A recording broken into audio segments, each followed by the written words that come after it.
Assalamualaikum warahmatullahi wabarakatuh. Ketemu kembali dengan Pak Mul di channel pembelajaran sekolah dasar. Kali ini Pak Mul akan menyampaikan pembelajaran kelas 6 tema 3 tokoh dan penemuan. Subtema 1 penemu yang mengubah dunia. Pembelajaran 1. Pokok-pokok materi pada pembelajaran 1 adalah 1. Teks eksplanasi untuk muatan pelajaran bahasa Indonesia. 2. Komponen-komponen listrik dan fungsinya dalam rangkaian listrik sederhana untuk muatan pelajaran IPA. 3. Perubahan sosial budaya dalam kehidupan masyarakat atas ditemukannya listrik.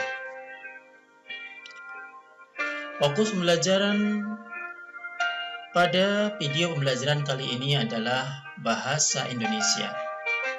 Pada KD 3.2, menggali isi teks penjelasan atau teks eksplanasi ilmiah yang didengar dan dibaca.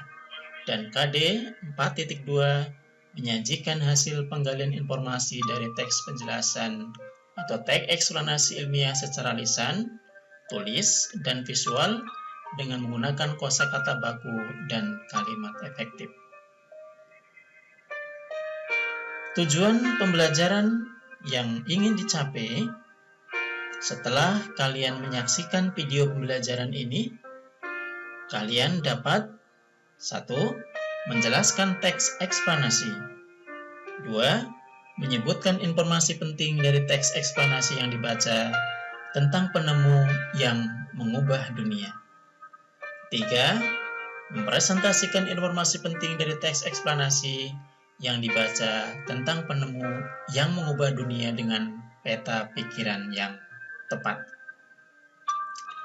Anak-anak, mari kita bahas satu persatu materi yang akan kita bahas bersama dari muatan pelajaran bahasa Indonesia, yaitu tentang teks eksplanasi. Apa itu teks eksplanasi? Teks eksplanasi adalah teks yang menerangkan atau menjelaskan mengenai proses atau fenomena alam maupun sosial yang terdiri atas bagian-bagian memperlihatkan pernyataan umum atau pembukaan, deretan penjelas atau isi, dan interpretasi atau penutup. Teks eksplanasi ditulis bertujuan untuk menjelaskan proses. Sekali lagi, tujuannya adalah untuk menjelaskan proses terciptanya, terjadinya sesuatu yang terjadi secara alamiah atau proses bekerjanya fenomena alam maupun sosial. Teks eksplanasi memiliki susunan atau struktur. Pertama adalah pernyataan umum. Yang dituliskan dalam teks pernyataan umum ini berupa gambaran secara umum tentang apa, mengapa, dan bagaimana proses peristiwa alam tersebut bisa terjadi.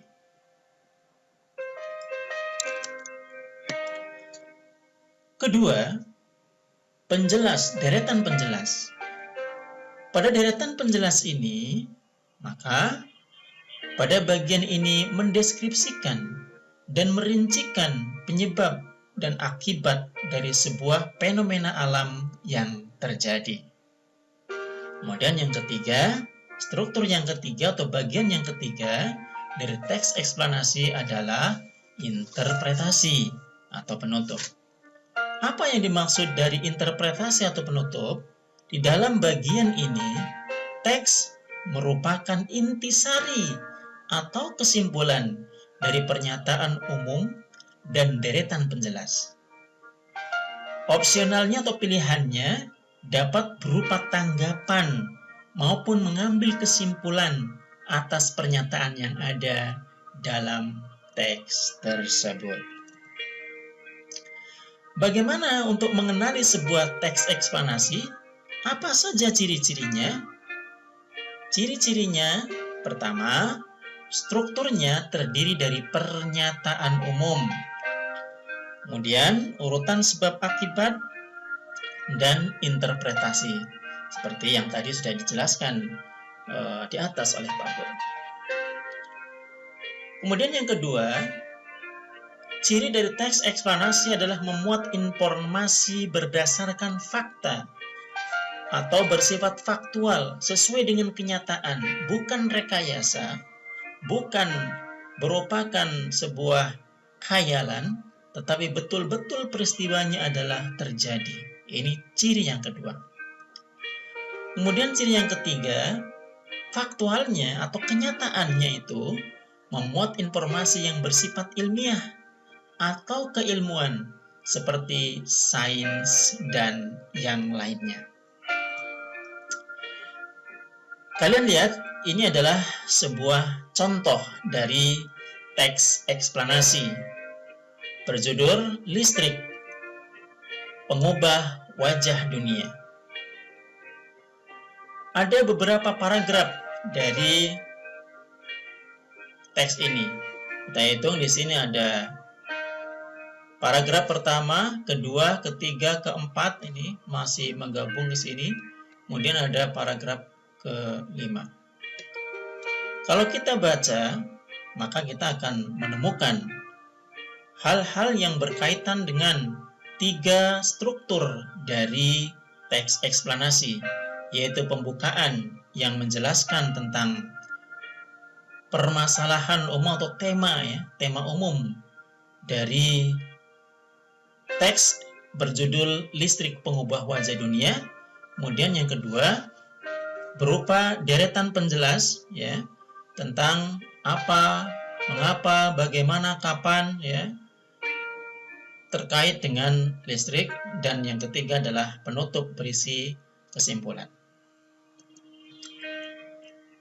Dari teks ini yang terdiri dari 5 paragraf ini, kita bisa menggali tentang informasi yang terdapat di dalamnya. Informasi apa yang bisa kita cari di dalam teks tersebut? Maka ada beberapa pertanyaan yang bisa kita cari jawabannya pada teks tersebut, dan juga sekaligus pertanyaan-pertanyaan ini akan menggiring kita untuk melihat mana bagian struktur pertama yang berupa pembukaan, struktur kedua yang berupa deret penjelas, dan struktur ketiga dari paragraf-paragraf tersebut yang merupakan kesimpulan dari teks tersebut. Nah, dari jawaban-jawaban yang kalian cari, misalnya pada paragraf pertama, apa topik masalah yang akan disampaikan oleh penulis? Topiknya adalah tentang arus listrik. Kemudian pertanyaan pada paragraf kedua, paragraf ketiga, paragraf keempat, ini merupakan isi atau deret penjelas dari teks eksplanasi, dan paragraf kelima berisi kesimpulan. Nah, dari upaya kita untuk mengenali bagian-bagian yang ada dari teks eksplanasi ini, nanti bisa kita susun di dalam sebuah peta pikiran. Sebuah peta pikiran. Tema utama dari teks tersebut adalah tentang arus listrik. Kita mulai dari pokok pikiran pertama. Siapa penemu dari arus listrik? Penemunya adalah Michael Faraday.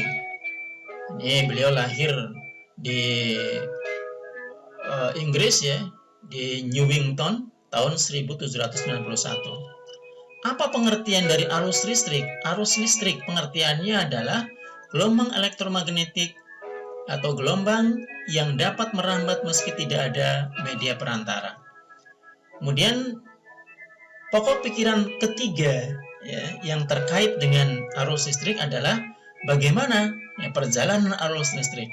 Perjalanan arus listrik dimulai dari generator raksasa pada pusat pembangkit listrik menuju jaringan listrik tegangan tinggi atau sutet, kemudian dibagi kepada gardu-gardu penerima, setelah itu disalurkan ke rumah penduduk.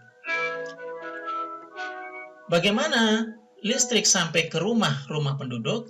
Nah, di dalam rumah penduduk, listrik disalurkan melalui kabel yang biasanya akan disusun dengan menggunakan rangkaian paralel. Arus listrik, apa manfaat arus listrik bagi kehidupan manusia di dalam rumah? Ya, atau bagi rumah tangga?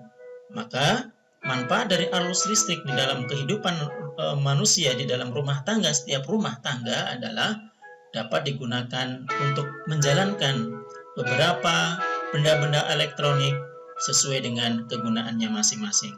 Ada yang digunakan sebagai sarana hiburan, untuk penerangan, untuk memudahkan pekerjaan, ya. Itu adalah manfaat-manfaat yang bisa diambil dari arus listrik di dalam kehidupan sehari-hari, baik di rumah, di sekolah, maupun di tempat bekerja. Kemudian arus listrik, bagaimana rangkaian di dalam arus listrik? Nah, arus listrik dirangkai secara paralel dan juga ada yang dirangkai secara seri. Perbedaannya adalah rangkaian seri disusun dengan cara bersambung atau sejajar dan rangkaian paralel disusun secara berderet. Kemudian yang ketujuh, ya, pokok pikiran yang ketujuh ini adalah merupakan kesimpulan dari beberapa paragraf yang ada di dalam teks tersebut. Kesimpulannya adalah arus listrik merupakan hal penting bagi kehidupan manusia. Namun demikian, kita tetap harus selalu bijaksana di dalam menggunakan arus listrik di dalam kehidupan kita sehari-hari. Demikian anak-anak, materi muatan pelajaran bahasa Indonesia pada pembelajaran kelas 6, tema 3, subtema 1, pembelajaran 1 untuk muatan pelajaran bahasa Indonesia. Jangan lupa untuk selalu memberikan like, komen, subscribe, dan tekan tombol lonceng agar kalian tidak ketinggalan video menarik Pak Mul berikutnya yang insya Allah nanti kita akan lanjutkan untuk muatan pelajaran IPA. Demikian, tetap semangat di dalam belajar dan selalu gunakan indera kita yang merupakan karunia dari Allah Subhanahu wa Ta'ala untuk belajar. Mari dengar, tetapi jangan hanya mendengar, karena kalau kita belajar hanya mendengar, maka akan lupa.